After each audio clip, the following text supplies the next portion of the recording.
Баршаңызға сәлем. Жаңашыл ұстаз каналына қош келдіңіздер.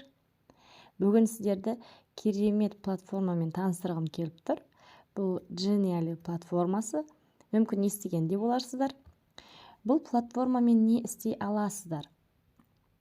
Бұл платформамен түрлі презентация, инфографика, интерактивті суреттер, видео презентация, ойындар, викториналар құрастыра аласыздар. Яғни сіздің сабағыңыздың қызықты өтуінің бірден-бір мүмкіндігі десе де болады. Олай болса, видеоны соңына дейін мұқият көріңіздер.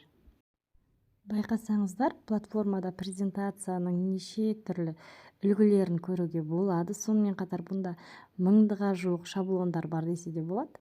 Тек қалағаныңызды таңдап сабағыңызды өткізе бересіз. Ал енді тіркелуден бастайық. Мінекей бұл жерде тегін тіркелу. Facebook арқылы, Google аккаунт арқылы да кіруге болады. Сонымен қатар электронды почта арқылы тіркелсе болады. Мен мына жерде электронды почта арқылы тіркелемін. Бірінші аты жөнімізді жазамыз. Толық аты жөнімізді.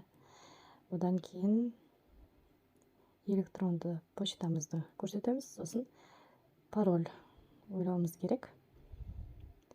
Парольімізді жазып қоямыз. Одан кейін тіркелу батырмасын басамыз. Тіркелу батырмасын басқаннан кейін біздің электронды почтамызға хат келеді. Сол хат арқылы авторизация жасаймыз. Авторизация жасап болғаннан кейін келесі ашылған бетте платформаны қай мақсатта қолданамыз, соны таңдаймыз. Енді мен білім беру бағытын таңдадым. Одан кейінгі бетте сіз өзіңіз оқушысыз ба, студентсіз бе, мұғалімсіз бе, соны таңдайсыз. Келесі бетте қай сала, бастауыш білім беру ма, орта білім беру ма, университет па, соның бірін таңдайсыз. Мен енді орта білім беруді таңдадым. Мінекей жұмысқа толықтай дайын. Енді келесі бет, бұл жерде сіз осы платформамен не істей аласыз? Солар берілген: инфографика, презентация, видеолар көріп тұрсыздар ғой. Енді осының ішінде біз викторина дегенді таңдадық. Мен сіздерге міне боулингті көрсеткім келіп тұр. Қараңыздар.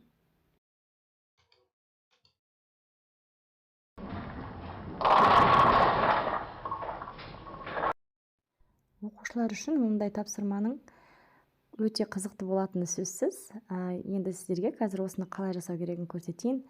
Используйте этот шаблон деген таңдайсыздар. Келесі осындай жұмыс беті ашылады. Мінекей мен ортада көкпен белгілеп қойдым ғой. Бұл жерге сіздер жалпы викториналарыңыз қандай тақырыпқа құрылады, соның тақырыбын жазып қойсаңыздар болады. Енді мен өзімнің пәнім қазақ тілі болғандықтан үстеу және оның мағыналық түрлері деген тақырыпты алып отырмын. Осылай викторинаның тақырыбын жазамыз. Мінекей бұны сіздер жазуды өзгертулеріңізге де болады. Көлемін,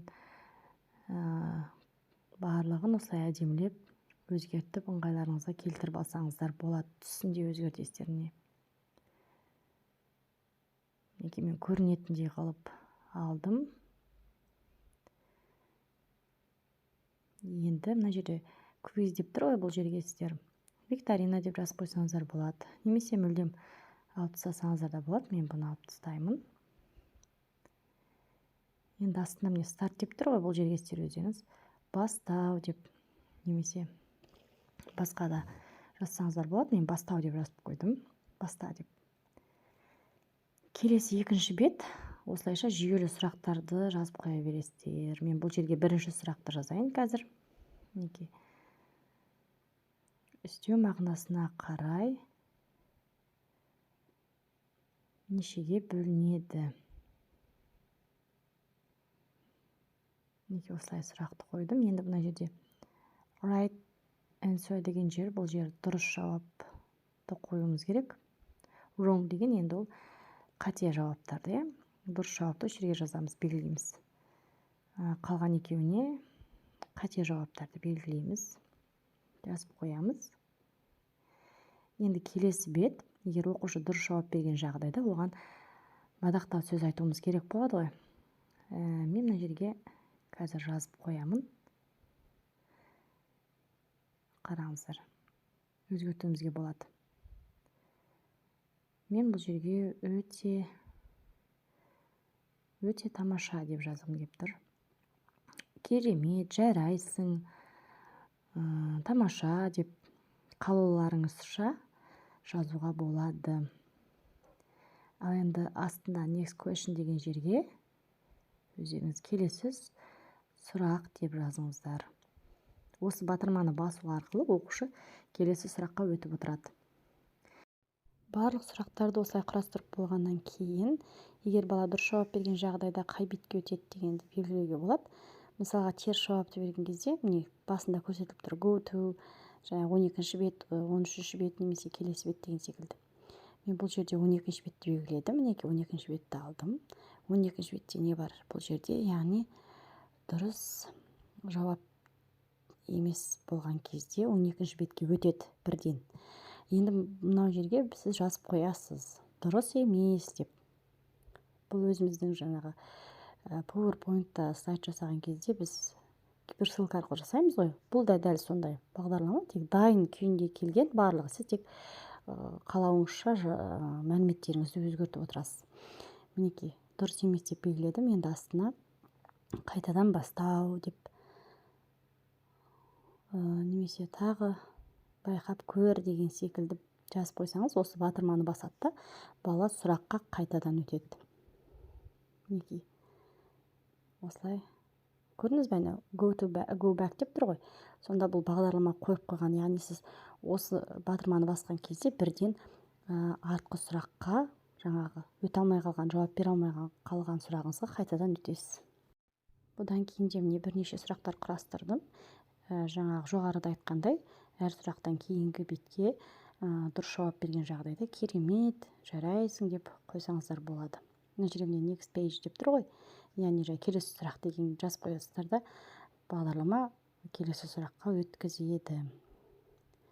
Енді тестті аяқтап болғаннан кейін, мінекей, ең соңғы бетке жарайсың деп жазып қойдым мен. Яғни бала жұмысты аяқтап болғаннан кейін, қазір мен сізге бұның қалай жасалғанын, барлығын аяқталғаннан кейін жұмыстың аяғын көрсетемін. Осылай тапсырмаларды орындап болғаннан кейін жұмыстың қалай болғанын көруіміз керек. Ол үшін оң жақтағы көздің батырмасын басамыз. Мінекей шықты. Тақырыбы, енді баста деген батырманы басасыз. Осылай сұрақтар бірінен кейін бірі шығып отырады.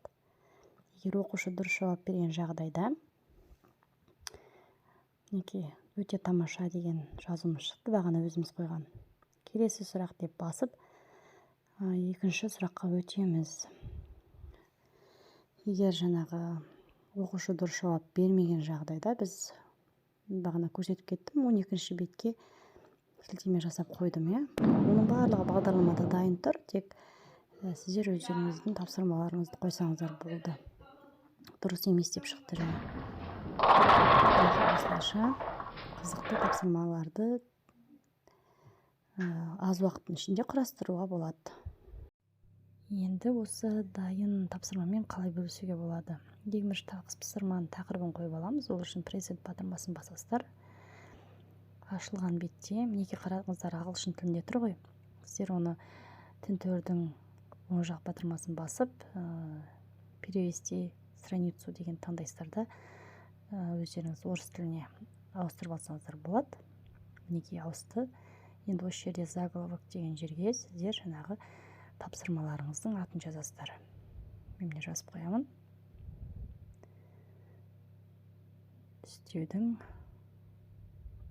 Істеу және оның мағыналық түрлері дедім.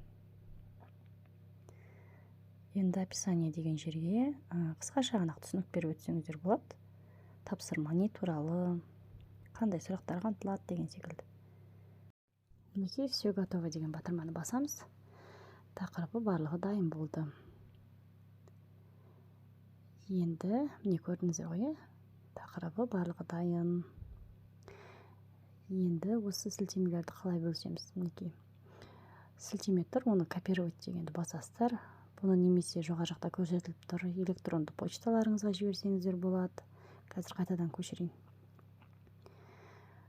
Минекей мен өзүмдүн электрондук почтама жиберип аламын.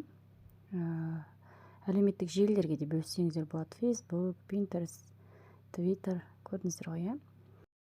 Мен силтемени өзүмдүн электрондук почтама жибердим. Минекей колдун оң жагында электрондук хат сәттүү жиберилди деп чыгыптыр. Сонымен қатар осы видеоның описание бөліміне де осы тапсырманың сілтемесін қалдырып кетемін. Қарап көріп шықсаңыздар болады. Байқағандарыңыздай, аталған платформада осындай және бұдан басқа да тапсырмаларды орындау өте оңай. Яғни дайын шаблондарға өздеріңіздің тақырыптарыңызға қатысты мәліметтерді қоя аласыздар. Бұл платформаның басқа да мүмкіндіктерін келесі видеода бөлісетін боламын. Каналға тіркеліп, видеоны достарыңызбен бөлісе отырыңыздар.